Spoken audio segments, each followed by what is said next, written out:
go.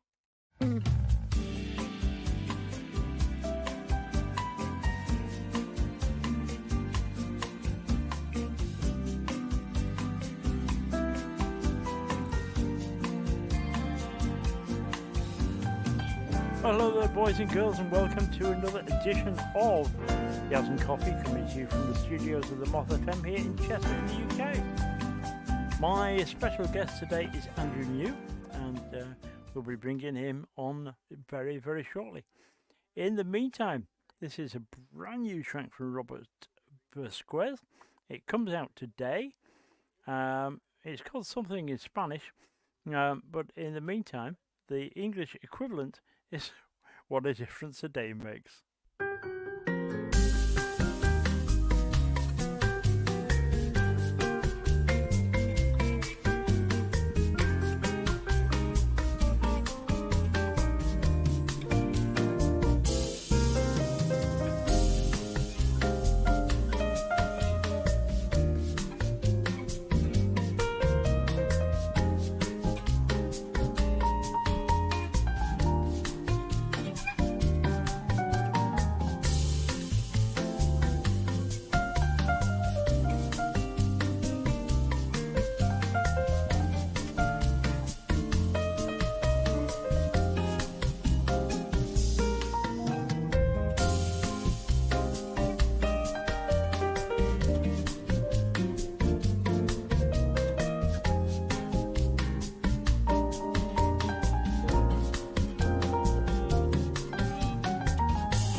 What a beautiful Cuban-style version of What a Difference a Day Makes there from Roberto Vasquez.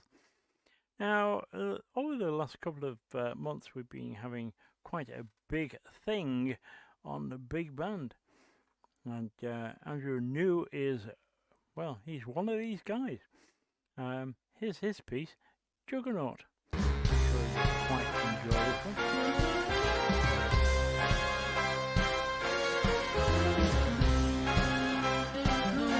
Band style, go for it.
Juggernaut there from the Andrew New Big Band. And joining me right now is Andrew New. Good afternoon.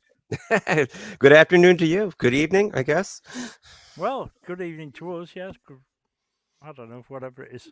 Yeah, it's still daytime here, but Well, that's the main thing. That's the main thing. At least the sun is still shining. sure is. So tell me, Andrew, how did you get into big band and why? Uh, that's a really good question. Actually, that's the first place I started. That was my introduction to playing jazz. And I think for a lot of kids, I mean, I was 11, I guess, when I played in my first big band, jazz band at school. That was my first introduction to playing jazz. And I loved not just the style of music, but also just the sense of playing in a section. And I was fascinated by the scores that like my director had. I always was looking over their shoulder to see where all the notes were. And Mm. yeah, just there was something about the way that everything pieced together that it just made sense to me. Yeah, I mean, it's like the Juggernaut that we just played. I mean, the horn section in that is real bassy style big band. Yeah. And I don't know, I think arrangements like that seem to be lacking these days from others. Uh, yeah, that's a really good observation. And for me, I do always come back to the Basie band, especially the stuff from Neil Hefti and Sammy Nestico. I mean, and the band itself really knew how to sound like a big band. I was very pointed in making sure that my band was called the Andrew New Big Band and not Jazz Orchestra. Yeah. And I think there's a place for that in certain types of ensembles. But I was very clear that this is a band that it's going to swing when we're playing big band jazz. The band's got to swing, and you want to hear that ensemble playing together as a unit. Mm. I mean, everyone gets their chance as a soloist to step out and be their own person, but I think as a unit, there's something about a big band when everything really comes together and they're on the same page and phrasing together and making Mm. dynamics together. That level of excitement you just can't find anywhere else. Well, yeah, I mean, it's like Tommy Dorsey, Ted Heath. They've all got that sound, but it's a very solid horn section that drives the rest of the band. And I don't know, just like I say, over the last few years, there have been a number of big artists um, who had, a sizable band behind them, but they haven't got that cohesion uh, that makes it. Yeah, absolutely. Everyone's got to be lining up both vertically and horizontally. Mm. Vertically in terms of the pitch, making sure that their balance and their tone is all like matching each other. Horizontally is lining up all the rhythm. And when we're all hitting together and we're all tuning together, you get that impact of the rhythm and the groove, of course, but then you get Mm. the resonance of all the parts just ringing beyond the sum of their parts. Mm. Absolutely. Oh, you first came to my attention a few years back um, when you did a collaboration with Rob Zinn, Oh, and sure. I thought at that time, this guy's got something more to him. What's going to happen, And everything that's come this way has been a collaboration with him and a collaboration with so and a collaboration.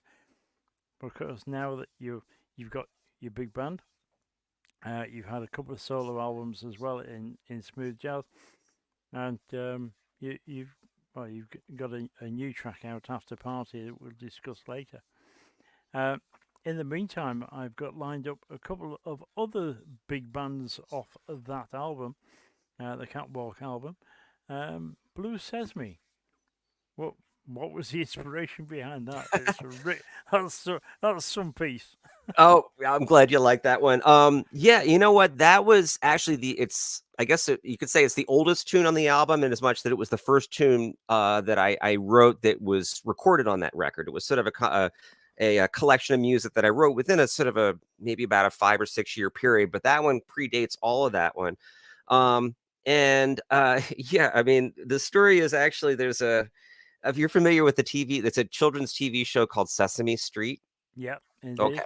So, well, not far from where I live, and I feel silly telling this story, but there is an amusement park called Sesame Place where you can go Right. and you can meet Oscar the Grouch and Big Bird and all that. And uh, when I was in college as a summer job, I took a gig there as a musician, strolling around as an entertainer, and Mm. that the theme that you hear in that tune, Blue Sesame, came out of just this little like song that I used to play as I was walking down Sesame Street. Um, and I guess maybe the fact that it is Blue Sesame is maybe an indication of how I felt about the job, you know? Mm. Maybe in retrospect, it wasn't the right thing to do, but I got an amazing song out of it. Well, that's the main thing. Let's have a listen to it, shall we? It'll come up in just a moment. You can't beat a live program, I'll tell you. Oh, yeah.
You know, some inspiration from a big bird.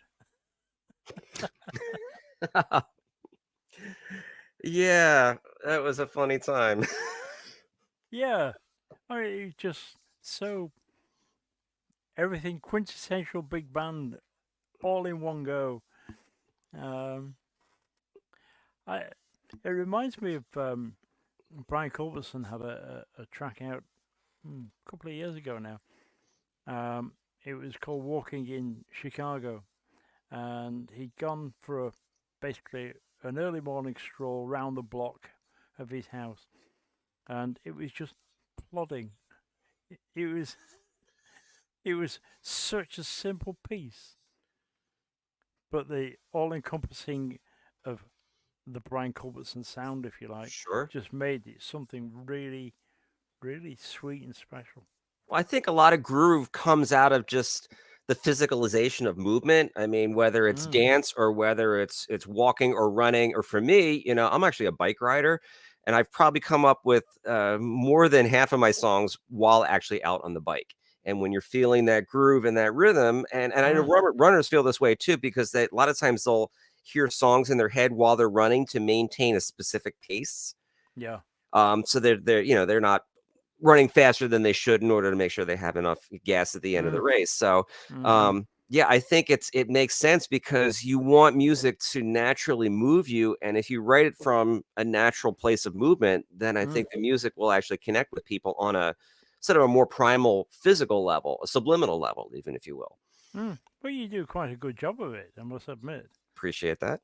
So, It helps having great musicians around you and other people that are yeah. exceptional at what they do. I mean, I write all the parts on all these things, but I'm not a bass player. I can get through on piano. I know enough about the Mm. instruments to write for them, but I talk to musicians and I say to them, "Hey, does this make sense from, Mm. what is idiomatic to your instrument?" I want to make sure I'm writing to the instruments, and write music that just feels natural when they actually play. It doesn't Mm. necessarily have to be easy, as long as it makes sense. And I think that's what a lot of I understand really like Hindemith, they said understood and actually played all of the instruments that he would compose for.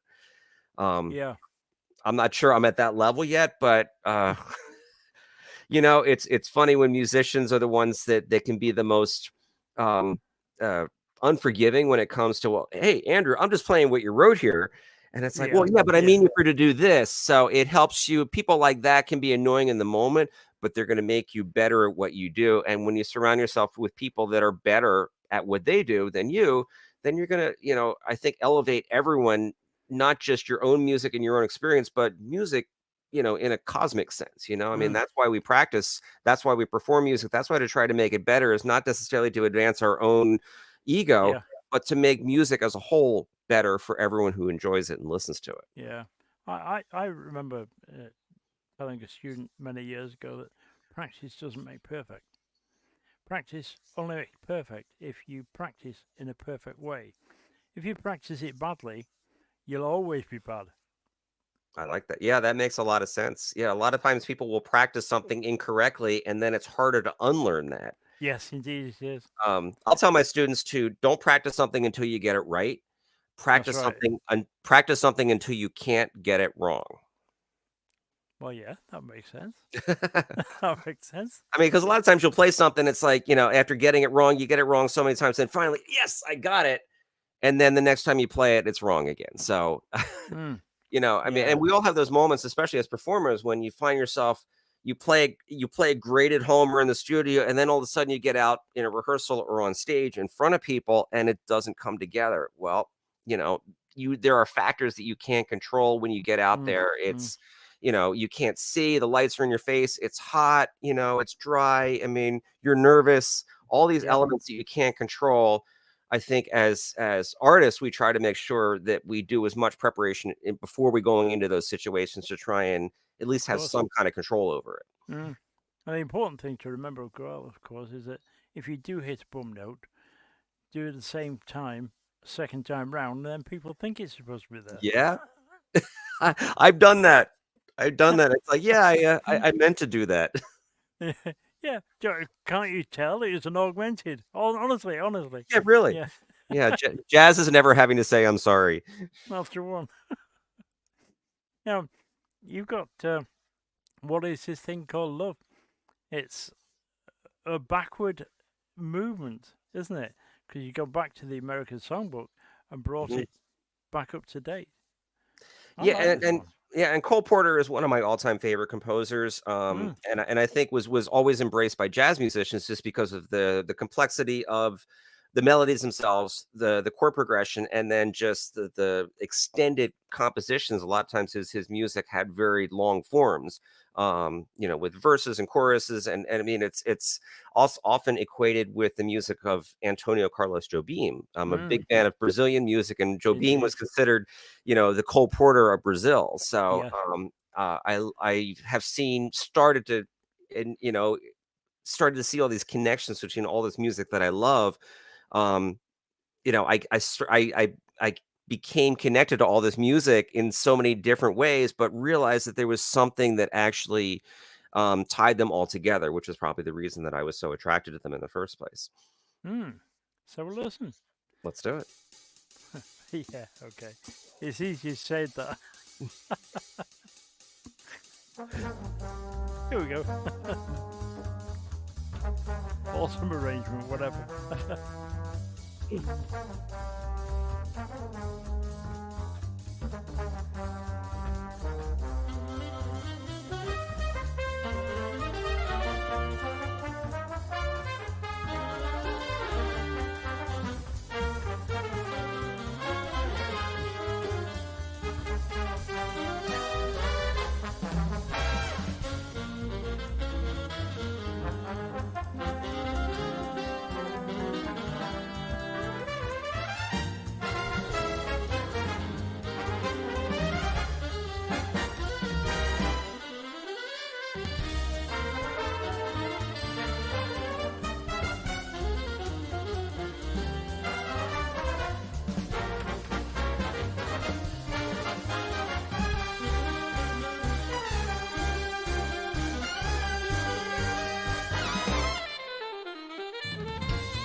certainly made that bass player work for his money that day.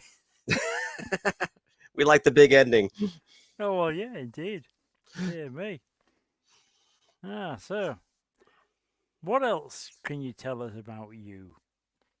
This is my favorite topic, actually. I Um, thought it might be some. yeah, it's the one topic I'm actually an expert on.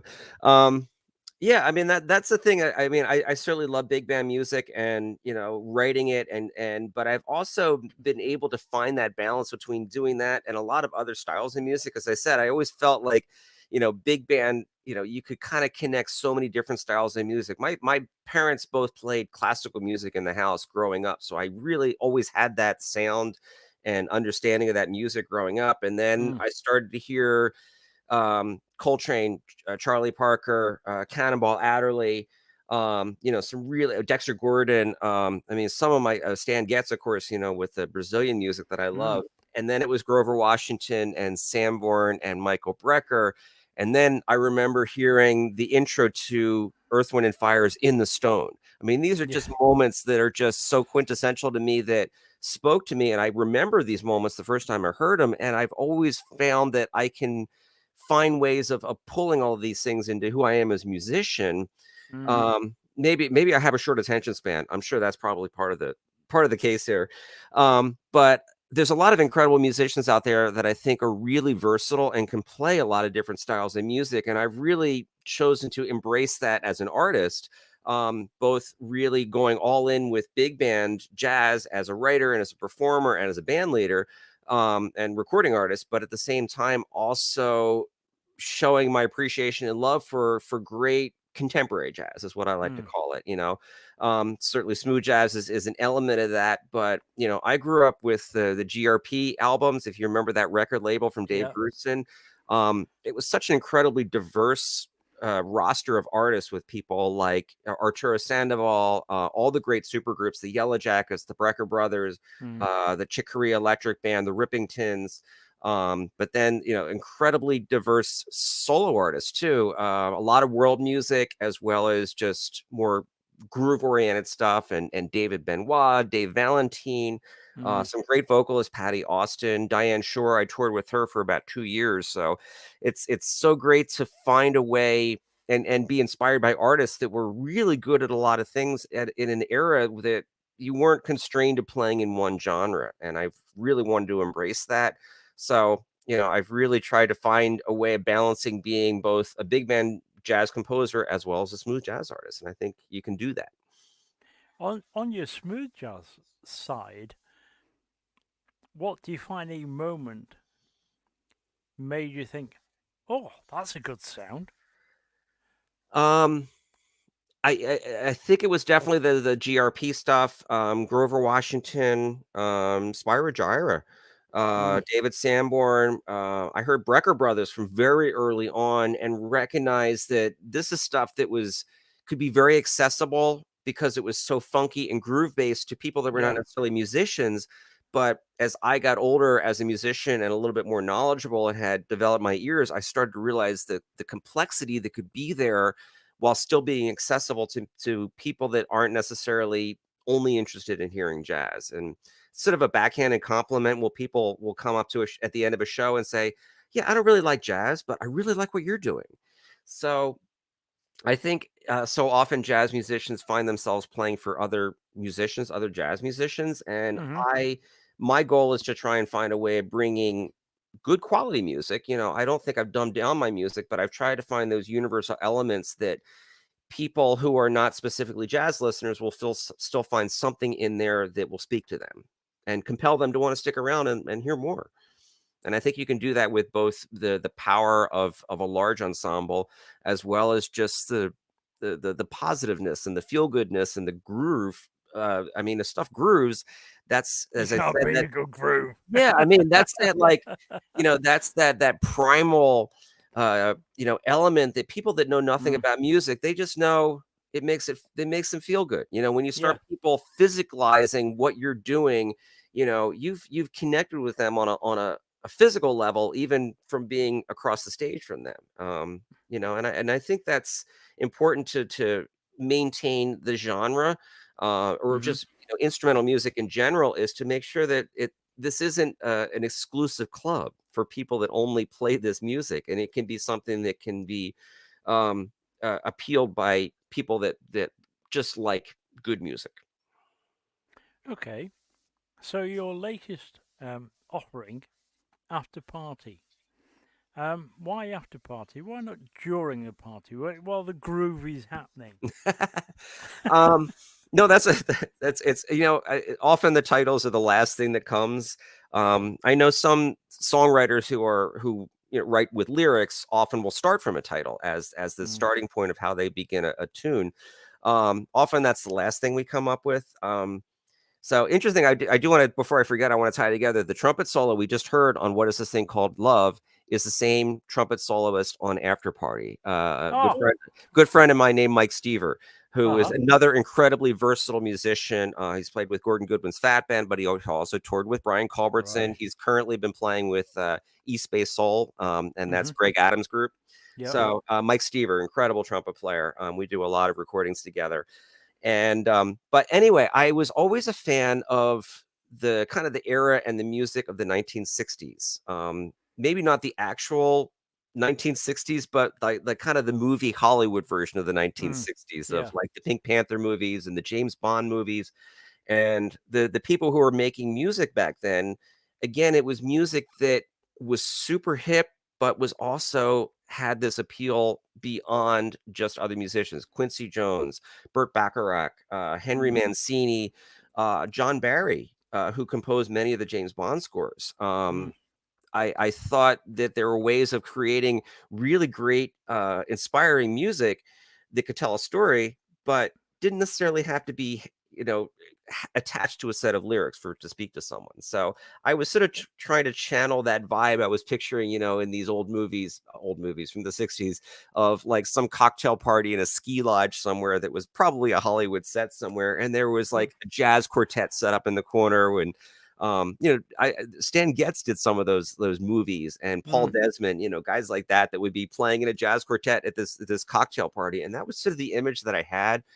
And when you listen to the track, you'll hear the flutes at the beginning. I played all the flutes in that Mm. because I was trying to channel that sound of, if you think of again that Quincy Jones stuff, the soul Mm. bossa nova, that era Yeah. of and the alto flutes. It was just such a great sound that I always try to make it seem like maybe we're pulling the great music from another era. But one of the things that I think ties all my music together, whether it's the smooth jazz stuff or the big band, is that I always use real musicians. Yeah. I always make sure that this was music that was designed to be played by actual musicians. Mm. And not to say that there's some incredible um, uh, musicians out there that are able to create soundscapes and Yeah. create percussion parts and ear candy. But I think my sound is like you hear a sax, you hear the flute, you hear the Mm. brass, you hear a bass player, you hear organ, you hear a percussionist, you hear drums, you hear kind of the human beings behind the music that's being created. Yeah. I think it's quite important. When you, let's say, I do a lot of arranging, but so when you put something together, it should be something that anybody else can do as well. Not somebody's got to go away and program it or sequence it or you know layer it, patch it, whatever. Sure. It's got to be able to be done by a scratch band.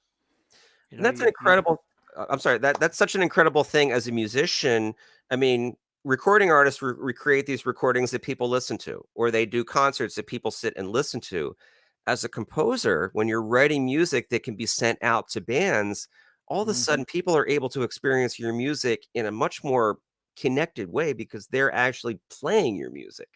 exactly. It's a whole different experience and a relationship between um, the fan or the artist and the musicians who are kind of reaching back and connecting in a way Mm, that you know if anything it kind of puts me in the seat of like the guys that originally recorded these tunes that were in the Basie band when I grew up listening to these tunes. It's like this was played by some of the greatest musicians and my inspirations, and now I'm sitting reading the same part. It's a different I know experience.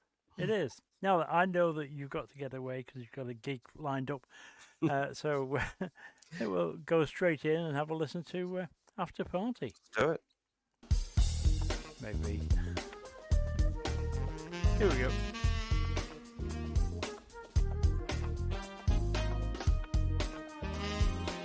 Every month, bit. Oh yeah.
Absolutely awesome.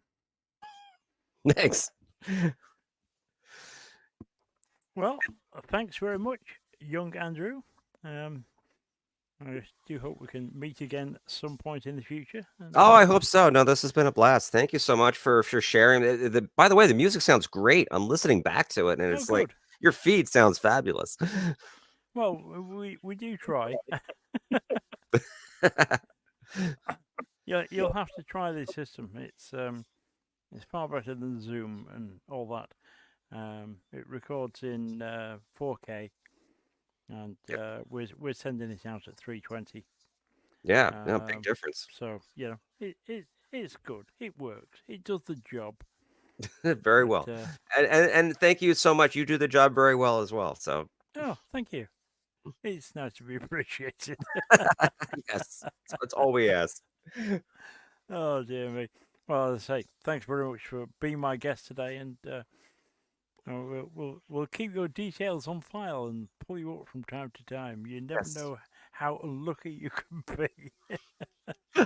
Yes, please keep me in mind. We appreciate it. No, this has really been a blast. I love talking about so much of this. I'm so passionate about so much of I mean, I'm thankful to have a job that I really love.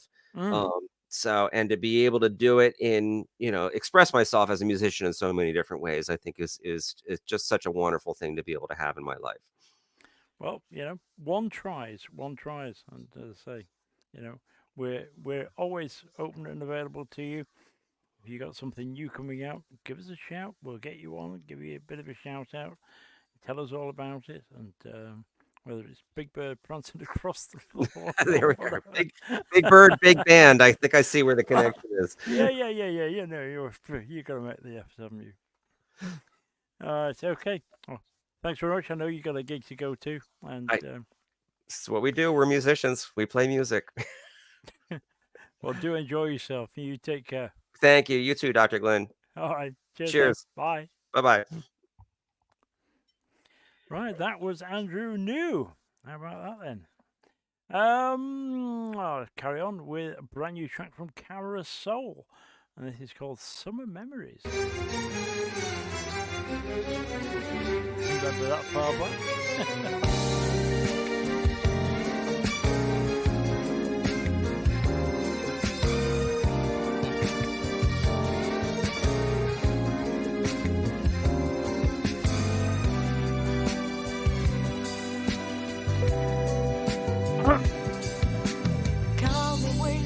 Upon the surface, fill my mind, and lazy morning, I am lost in summer memories. And the sound of stranger laughing, walking night, the sunny evening, I can see the color of your soul. How can I leave you behind? How can you get off my mind? Don't forget my heart. It belongs to you, and to all I've been through. Now that you're gone, facing my memories. Found a shadow in the sunlight, change your shape, I was passed by. I'm lost in summer memories. And the sounds of your heart, the racing when I have your hand just waiting for the word I hope never arrive. How can I leave you behind? How can you get off my mind? Don't forget my heart. It belongs to you, and to all I've been through. Now that you're gone, I'm facing my memories. And with all these memories, flying in this summer breeze, every moment fire blazing my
Camera Soul, an Italian band, and Summer Memories.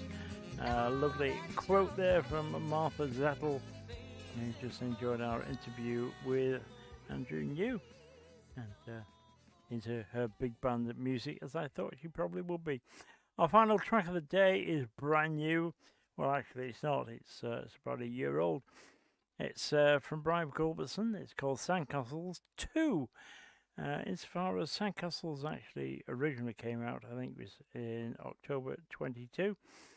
This is a brand new version with updated horns and percussion section. And, I think you'll probably enjoy it as we take you up to the end of the program.